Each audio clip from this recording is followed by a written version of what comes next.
Bismillahirrahmanirrahim.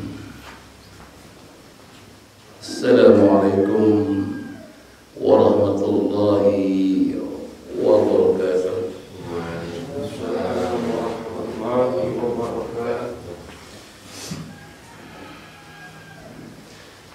Alhamdulillah. Alhamdulillahilladzi tatimmus shalihat. Alhamdulillahilladzi hadana li hadza wa ma kunna linahtadiya laula an hadana Allah. Asyhadu an la ilaha illallah wahdahu la syarika lah wa asyhadu anna Muhammadan abduhu wa rasuluhu la nabiyya ba'da. Allahumma salli wa sallim wa barik ala nabiyyina Muhammad sallallahu alaihi wasallam wa ala alihi wa sahbihi wa man sara ala nahjihi ila yaumil qiyamah. Amma ba'd. Ma'asyiral muslimin, al-sadakumullah. Alhamdulillah wa syukurillah, pada pagi hari ini Allah Subhanahu wa ta'ala memberikan kepada kita kesehatan, memberikan kepada kita kekuatan, sehingga di pagi hari ini biiznillah, tentu dengan izin Allah Subhanahu wa ta'ala dan keikhlasan kita dalam beribadah kepadanya, di pagi hari ini kita sudah mendapatkan sesuatu yang luar biasa. Kalau bisa dikatakan minimal, Allah Subhanahu wa ta'ala telah memberikan kepada kita, yaitu mendapatkan kebaikan dengan segala apa yang ada di dunia. Khairu minad dunya wa ma fiha. Itu baru qobliyahnya saja. Oleh karena itu Allah Subhanahu wa ta'ala menyuruh kita untuk senantiasa istiqomah dengan orang-orang yang senantiasa beribadah dan sabar dalam melaksanakan ibadah kepadanya. Semoga Allah Subhanahu wa ta'ala memberikan kepada kita keistiqomahan dalam menjalankan syariatnya. Amin ya rabbal alamin. Ma'asyiral muslimin rahimakumullah. Tema kita hari ini adalah hadis yang keempat, yaitu tentang cara atau jalan menuju surga. Hadis ini adalah hadis sahih, diriwayatkan oleh Imam Muslim dari sahabat Abu Hurairah radhiyallahu anhu. Beliau berkisah, anna a'rabiyan jaa ila Rasulillah sallallahu alaihi wasallam. Sesungguhnya ada seorang badui. Kalau a'rabiyan ini dikatakan adalah orang-orang yang tinggal di perkampungan, min ahlil badiyah kalau dalam bahasa Arab. Jadi badui kalau mungkin bahasa kita di sini. Kayak misalkan di Banten, dia tinggal di hutan, padahal lingkungan sekitarnya sudah maju. Kayak begitulah, ya. Dengan kehidupan yang terbatas, tapi mereka dekat kepada Allah Subhanahu wa ta'ala. Faqala, lalu laki-laki tersebut bertanya kepada Rasulullah, ya Rasulullah, wahai Rasulullah, dullani ala amalin idza amiltuhu dakhaltu jannah.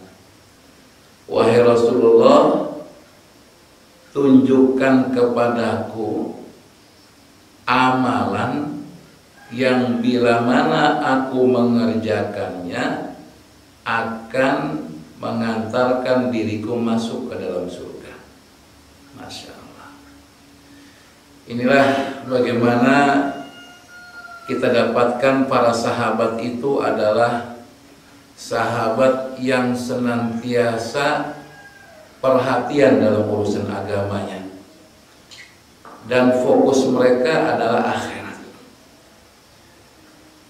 Kalau kita mungkin akan bertanya sama seseorang, pertanyaannya, bagaimana supaya saya berhasil dalam bisnis saya? Bagaimana saya berhasil dalam usaha saya? Karena rata-rata sekarang manusia itu memang adalah orientasinya dunia, bukan orientasi akhirat. Loh, kok bisa begitu, Ustaz? Iya, karena Rasulullah sudah memprediksikan bahwa nanti satu masa umat ini akan terkena penyakit wahan.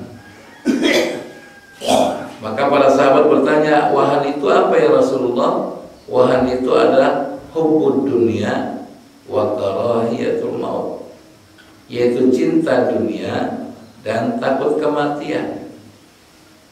Ketika cinta dunia, maka orientasi hidupnya dunia. Berbeda dengan para sahabat yang datang kepada Rasulullah. Salah satunya adalah orang ini yang datang kepada Rasulullah bertanya, ya Rasulullah, tunjukkan kepadaku satu amalan yang bila mana aku mengerjakannya, aku akan bisa masuk ke dalam surga. Ini orientasinya akhirat. Maka kemudian Rasulullah menjawab dalam sabdanya, qal ta'budullaha wa la tusyriki bihi syai'a wa tuqimus salata maktubah wa tu'addiz zakata mafruḍah wa tasuma ramadan. Di sini Rasulullah menyebutkan tentang arkanul Islam. Jadi di sini jelas sekali bahwa kalau kita ingin masuk ke dalam surga, laksanakanlah rukun-rukun Islam. Yang pertama, Rasul mengatakan ta'budullaha la tusyriku bihi syai'a. Kamu beribadah kepada Allah Subhanahu wa taala dan kamu tidak melakukan kesyirikan. Tidak menjadikan sesuatu menjadi tandingan Allah Subhanahu wa taala. Dan ini makna daripada syahadatain. Jadi kalimat ta'budullaha wa la tusyriku bihi syai'a ini adalah makna daripada syahadatain. Karena kalau berbicara syahadatain, maka kita berbicara bahwa ibadah yang kita lakukan harus ikhlas kepada Allah semata-mata. Yang kedua, harus mengikuti tuntunan Rasulullah sallallahu alaihi wasallam. Dalam penjelasannya di sini dikatakan wa huwa ma'na syahadah alla ilaha illallah allati hiya ruknul awal min arkanil Islam. Jadi makna daripada kamu beribadah kepada Allah dan tidak melakukan kesyirikan itu merupakan makna dari kalimat syahadah, yang merupakan rukun awal dari rukun Islam. Wa ma'naha, dan maksud daripada kandungan kalimat ini, la ma'bud bihaqqin illallah. Tidak ada yang paling berhak untuk diibadahi kecuali Allah Subhanahu wa taala. Ya. Kemudian wa ifradullah bil ibadah, dan mengesahkan Allah di dalam beribadah. Wa dzalika bi ibadatillahi wahdah, dengan cara beribadah semata-mata kepada Allah. Wa alla tusyrik bihi syai'a, dan tidak melakukan kesyirikan kepada Allah sesuatu apapun bentuknya. Nah ini pertama, ta'budullaha wa la tusyriku bihi syai'a, rukun pertama. Kemudian Rasul menyebutkan rukun yang kedua, wa tuqimus shalah al-maktubah, yaitu kamu melaksanakan sholat yang 5 waktu, allati katabahallah wa aujabaha ala ibadihi fi kulli yaum wa laylah, yang mana Allah Subhanahu wa taala telah mewajibkan kepada hamba-hambanya untuk beribadah di waktu siang maupun malam. Dan beberapa pekan terakhir saya menjelaskan di Radio Asyifa tentang keutamaan sholat 5 waktu, luar biasa. Ya. Jadi jangan dianggap remeh, banyak keutamaan yang didapatkan ketika kita melaksanakan sholat 5 waktu. Salah satunya adalah fahuwa fi zimmatillah. Dia itu berada dalam jaminan Allah.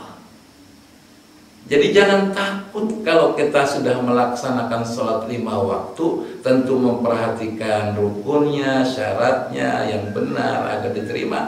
Maka jangan khawatir, jangan takut. Karena dalam penjelasan para ulama bahwa fi zimmatillah, dalam lindungan, dalam riayah, dalam jaminan Allah Subhanahu wa taala, berarti Allah menjamin kehidupannya. Jadi masalah rezeki nggak perlu takut. Masalah anak nggak perlu takut. Nggak perlu takut. Kenapa? Udah dijamin sama Allah. Karena apa? Karena kita melaksanakan perintahnya, sholat 5 waktu. Maka kalau misalkan kita udah sholat 5 waktu masih ada kekhawatiran masalah rizki, masalah kehidupan, masalah keluarga, masalah anak, masalah istri, dan masalah lainnya, tandanya kita sholatnya belum diterima sama Allah Subhanahu wa taala. Kita masih ragu dengan sholat yang kita laksanakan. Nah, jadi sini Rasul menyebutkan yang kedua, yaitu melaksanakan sholat, dan termasuk diantaranya sholat Jumat, ya, karena memang sholat Jumat itu adalah sholat yang diwajibkan oleh Allah Subhanahu wa taala. Kemudian yang ketiga adalah Rasul mengatakan wa tu'addi zakah al-mafruḍah, yaitu kamu melaksanakan, mengeluarkan zakat yang diwajibkan kepada kamu.